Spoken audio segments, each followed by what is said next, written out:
Moss, your host. Good to have you with us every Saturday at 2 p.m. right here on KVY 1030 The Voice and streaming live on YouTube on the 1030 The Voice YouTube channel. Our open lines are 520-790-2040. Feel free to call in anytime with your comments and questions. On the show today, are you a cash-only business or cash-only person? We're going to be talking with Patrick Zebal with Arizona Central Credit Union about the production of currency in the United States amid many people and businesses turning to electronic payments and contactless transactions. But first, highlights of tech news this week. Tucson police are educating parents on how to protect their children from online predators, even more so now, since more children than ever are online and parents need to be aware of online dangers that target youths for human trafficking. I attended a online safety training webinar with TEP detectives Jennifer Crawford and Frank Hansen 4 days ago. The program was focused on combating human trafficking by learning how traffickers entice and lure kids through the internet using popular apps, social media, and even games that have communication abilities. Even for me, the information in the was very informative, especially if you may have a child or particularly a daughter between the ages of 12 and 16 years old. I think every parent and teacher, caregiver should get this training because of the increase of online usage by children has skyrocketed during this pandemic, due to the increased time at home and more children being forced online for long periods of time as well. The training has several parts, and the next part will be September 23rd, 2020 at 11 a.m. So if you would like to get an invitation to attend, send us an email at info@computerdoctorshow.com. And we're going to repeat this information at the end of this program today. We are one step closer to becoming robots. Yesterday, a bionic pig named Gertrude helped Elon Musk of Tesla to show the world an example of Neuralink by implanting a device to the brain live on YouTube. Last year in July 2019, Mashable.com reported that Mr. Musk would advance artificial intelligence in an effort to attract more brain implantation interest. The tech giant said that it would have robot surgeons implant teeny wires or probes about 5% the thickness of a hair, claiming to solve brain and spine issues such as memory loss, hearing loss, blindness, paralysis, depression, insomnia, extreme pain, seizures, anxiety, addiction, strokes, and brain damage with the use of a coin-sized device. He claims that you could have the Neuralink right now and not know it. The demonstration included a normal pig, a pig that had the device, and a third pig that had a working and active device. All the pigs, Elon says, were happy and healthy, which may prove that eventually all sci-fi may become a reality. Most PC gamers are satisfied with 30 to 60 frames per second while playing their games. Well, what about 1,000? The PC game Doom Eternal has the capacity to function in very high frames per second under ideal situations. 1,000 frames per second used to be considered theoretical, but with the ridiculous beefy specs and a team of experts at XCOM to run in highly overclocked octa-core Intel i7 9700K and Asus RTX 2080 Ti, ultra-fast Predator memory, and an M2 Samsung drive with a 1200 watt straight power supply, they were able to push into the 500 and 600 frame rate. But when they poured liquid nitrogen on the heat sinks to essentially freeze the system, all 8 CPU cores clocked at a whopping 6.6 gigahertz and a frame rate of 1006 frames per second, smashing the frame rate record. This goes to show you that laws of physics bend at certain temperatures and certain vacuums. Some of the things that we like to talk about on the Computer Doctor Show is how technology affects business and how business affects technology. There's been some difficulty with businesses and some local banks with getting certain denominations of currency from the Treasury Department. On the phone with us now is Patrick Zebal. He is the Partner Alliance Officer with Arizona Central Credit Union. And here he's going to be talking to us with about how cash businesses may be affected amid COVID-19. Patrick, thank you for being with us today. Thank you for having me on. Okay, so the reason why I wanted to, first of all, can you tell us a little bit about yourself and your bank to the listeners? Sure, yeah, we are a not-for-profit credit union. We're going into our 81st year, coming up here soon, and we're on Ina and La Cholla at the Foothills Mall on the northwest corner there. Okay, and you guys have lots of other locations, primarily up in the Phoenix area, but we're happy that you're here and able to be with us on the phone today. So one of the reasons why I wanted to do this segment with you is because I personally was doing some business with some businesses right here in Tucson, and they claim that it's getting more and more difficult to get certain denominations from banks, particularly quarters and even $1 bills. So is there any truth to what's going on? In terms of the bills, I would say not as much. It may just be that that particular branch had ordered an insufficient amount of bills, so they may have been able to go to the next branch and gotten their bills. But on the coin shortage front, absolutely, there's a lot of truth to that. The issue seems to be stemming from the U.S. Mint shutting down production for quite some time, and it's led to a bit of a shortage on the coin front. How long has this shortage been? How long has the Mint been shutting down? Is it COVID, or does it stem back further than that? It was due to COVID, and it didn't shut down for long, but that was a combination of a short shutdown plus a lot of businesses like laundromats shutting down has led to the shortage. Those types of businesses add to the recycling of these coins, because when somebody takes coins for change, they generally just go home and store it in something like a piggy bank, and it doesn't always immediately come back into the circulation. And so businesses like laundromats are pretty critical in that. And then, of course, at this point, the Mint is trying its best to recover, and it's up 60% in production compared to pre-COVID levels now. Okay, so they're starting to return back to normal levels. Would you say now is a good time for any coin hoarders out there?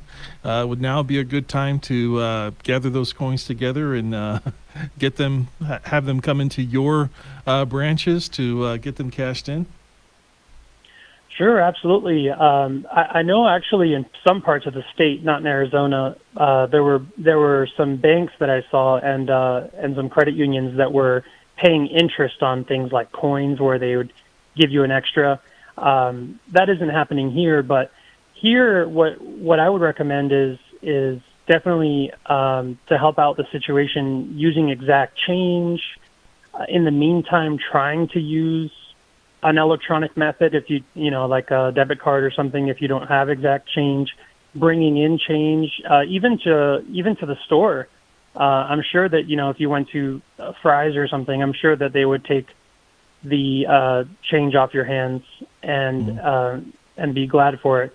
And also, if you're a business owner, maybe a restaurant, maybe you have like a gumball machine or something, empty that out. Sometimes people don't empty it out for several months. Now would be a good time to empty it out to kind of help your coin supply there at the restaurant. Okay. Now, there are businesses out there that usually would operate on a cash-only business. These are businesses that don't have any credit card machine. They don't have any alternative ways to be paid other than cash only. So, what can some of these businesses that only accept cash, or maybe people that are only used to only handling cash, what are some alternatives? I would say if you're having trouble with getting, let's say you're a business that wants a box of $500 in quarters, like rolled quarters, for your supply for change and things like that. I would say if you're struggling at one branch where you're at, to try the next branch down, because it can sometimes be a branch-to-branch issue. Let's say one branch, the majority of their businesses that bank there are coin heavy. Like retailers. They may, like retailers, they may be running into issues, but the next branch down, not even that far away, could have none of those issues. So that's kind of what I would recommend is to try that. Okay, so just go down to the next branch. And what if the next branch, what if the next branch is too far away? I know with it's been my experience that anytime I need denominations, you usually have to have an account at that bank in order for them to even help you. So what's the policy there at Arizona Central Credit Union? Yes, that is true. And then sometimes even as a business, you'll actually be charged for coins. So there's like fees involved as well with getting something like a box of quarters. In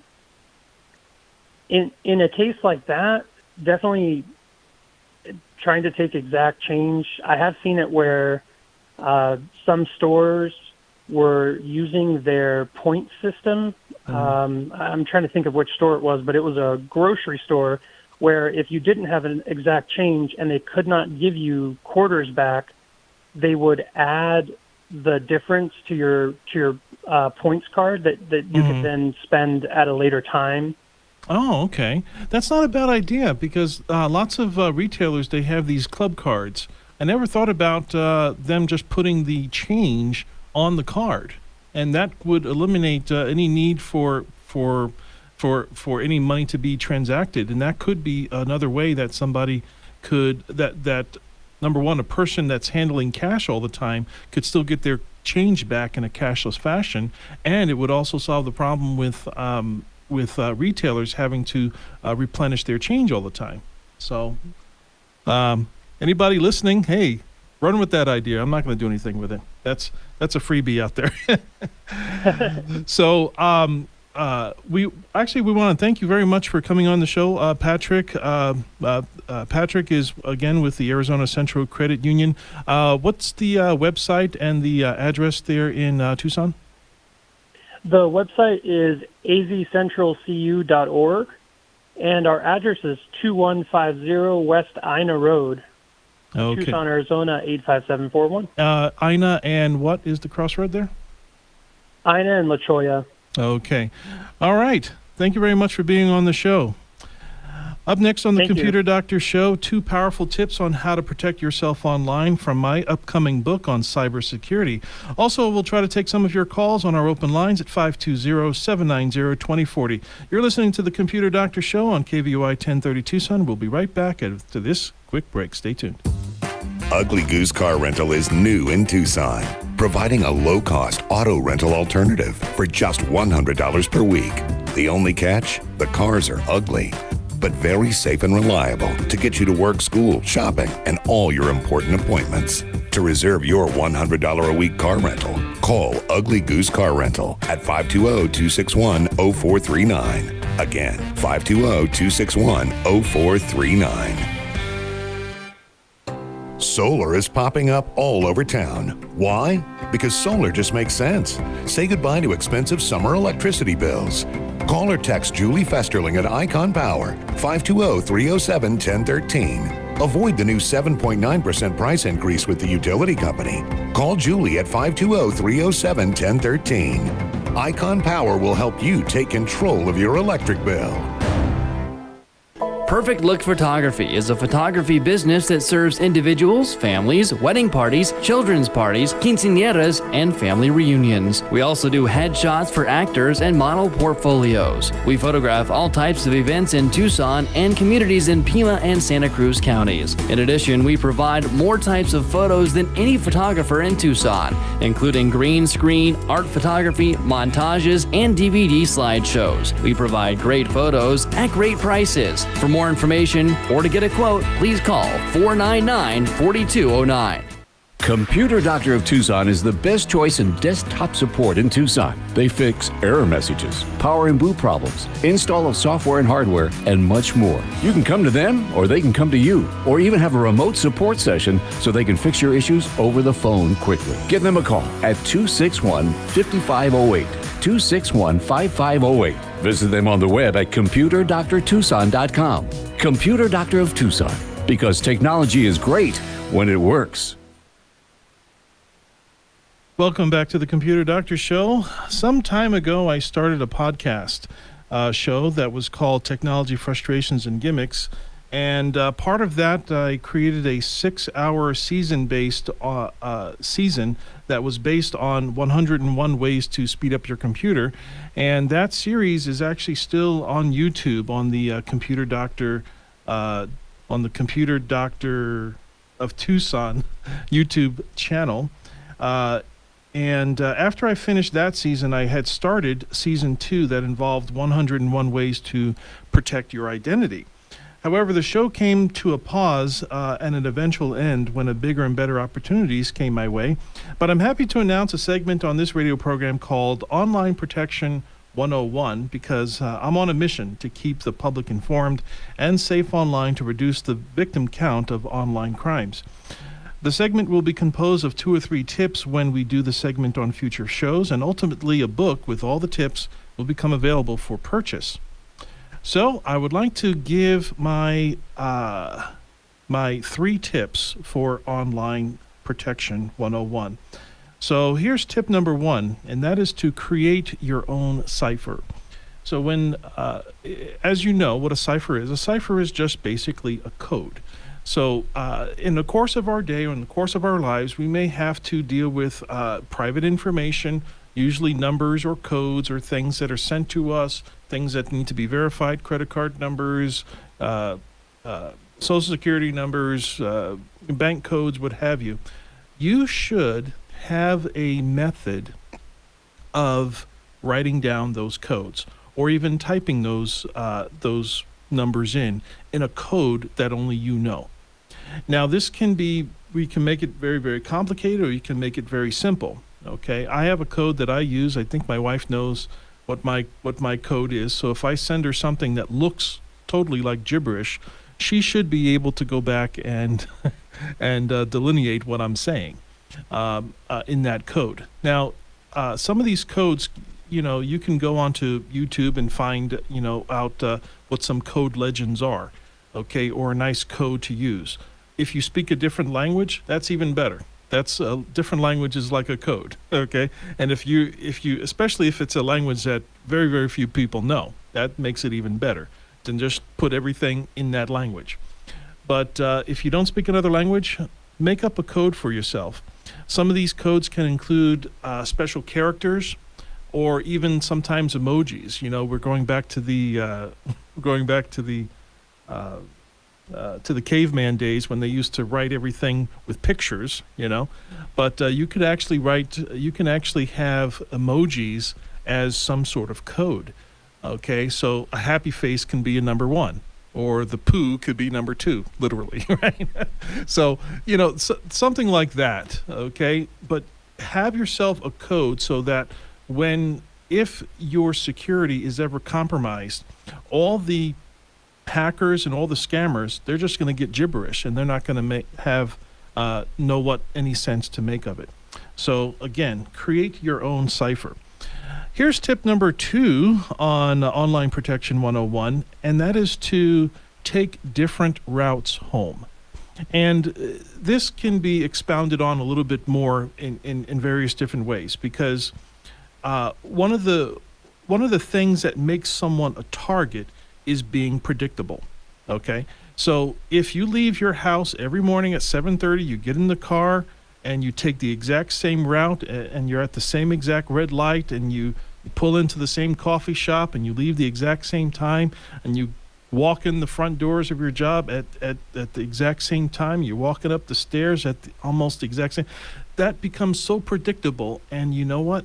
A scammer, a malicious person can intercept something that you're doing because they know where you're going to be at a certain time. So be unpredictable. Leave at different times.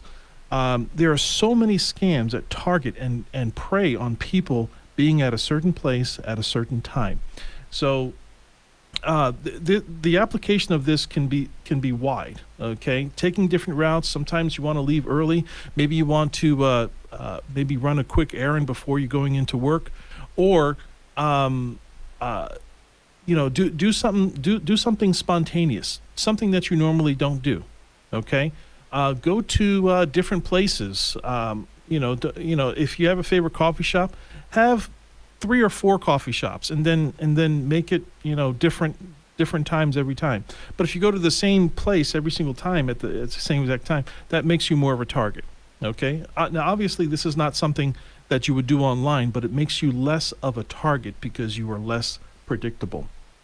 The third thing I want to mention, which is the third tip for online protection 101, and that is, it's actually pretty old, and lots of us already know to do this, and that is to block your webcam with tape. Now, this is something that a lot of us think that everyone else already knows, but turns out a lot of people don't know, especially now amid COVID, because during COVID, there's more and more people that are using webcams than ever has before.